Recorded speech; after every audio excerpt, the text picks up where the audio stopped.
आज आपण जाणून घेणार आहोत की काही गोष्टींचा अतिविचार आपल्याला आयुष्यात किती महागात पडू शकतो. 1. इतर लोकांचे विचार. 2. पैसा. 3. भूतकाळ. 4. नातेसंबंध. 5. स्वतःवर असलेला कमी विश्वास. मला सांगा, या गोष्टींचा इतका विचार तुम्ही का करता आहात? यातून कसं बाहेर पडायचं आपण बघूया. पहिलं म्हणजे इतर लोकांचे विचार.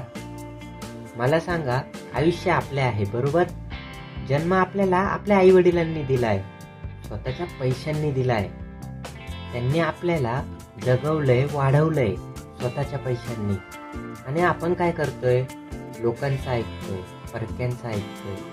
लोकांच्या निर्णयानुसार आपण आपले चालणे, बोलणे, स्वभाव बदलत आहोत. पण तेच लोक आपल्याला आपल्या कठीण वेळेत, वाईट वेळेत मदतीला येतात का हो? मग का त्या लोकांचं आपण ऐकून घेत आहोत आणि त्या लोकांचं ऐकून आपण आपल्या व्यक्तींपासून दुरावत आहोत? का आपण आपली प्रगती थांबवत आहोत? विचार करा. दुसरं म्हणजे पैसा. हे आजकालचं सत्य आहे की पैशाशिवाय काहीही होत नाही.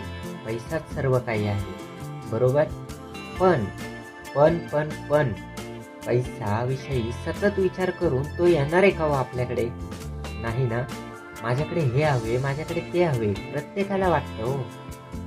मग हे सर्व जर पैशाशिवाय होणार नाहीये तर तो पैसा कमवायचा प्रयत्न करूया ना. तो पैसा कसा कमवायचा याबाबत अति विचार करूया ना. पैसा कमवण्यासाठी कृती कशी करायची याचा विचार करूया ना. नुसता पैसा येणार येणार येणार, पैसा कसा कमवायचा, पैसा कसा कमवायचा हा विचार करून, अतिविचार करून आपण स्वतःला त्रास करून घेत आहोत. तर तो कसा कमवायचा याबाबत जर विचार केला तर आपण नक्कीच नक्कीच नक्कीच नक्कीच आपण काहीतरी करू शकू, नाही का?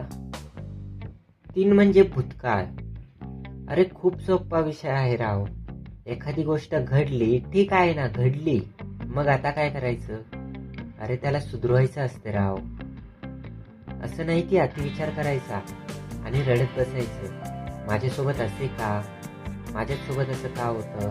प्रॉब्लेम सर्वांना येतात हो. साधी एखादी गोष्ट टेबलवरून खाली पडली ना, आपण ती टेबलवर परत ठेवतो फक्त 2 सेकंदामध्ये, माहिती?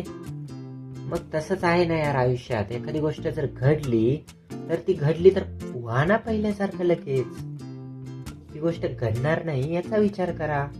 याचा विचार नका करू की माझ्यासोबतच असे का घडले असेल, असंच घडले, तसंच घडले. अरे भूतकाळाचा विचार करणंच सोडून द्या राव.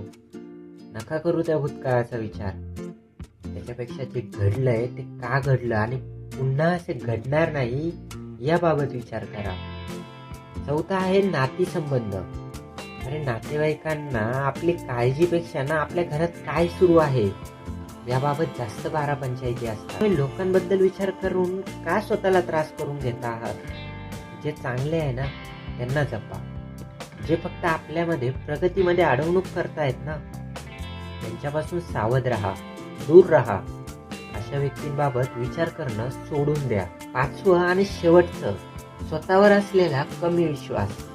विषय कॉन्फिडन्सचा आहे, बरोबर? तोच तुमच्याकडे नाहीये. तुम्हाला खरं सांगतो, जिथे कॉन्फिडन्स लो असतो ना तिथे 4 लोकांमध्ये गप्प बसावं लागतं. समोरचा एवढा ऐकवून जातो, पण आपण काय करणार ना? आपल्याकडे कॉन्फिडन्सची कमी आहे, आपण ऐकून घेत बसणार. अरे किती दिवस हो असं? स्वतःला स्वतःच बदलायचे असते. कोणीही येणार नाही तुम्हाला बदलायला. कोणाला तुम्ही पुढे गेलेलं बघायचं नाही आहे. कुठेतरी कमी पडतोय आपण. अरे ज्या माणसाने आजपर्यंत कधी हार मानली नाही, आपणच मी आपल्याविषयी बोलतोय.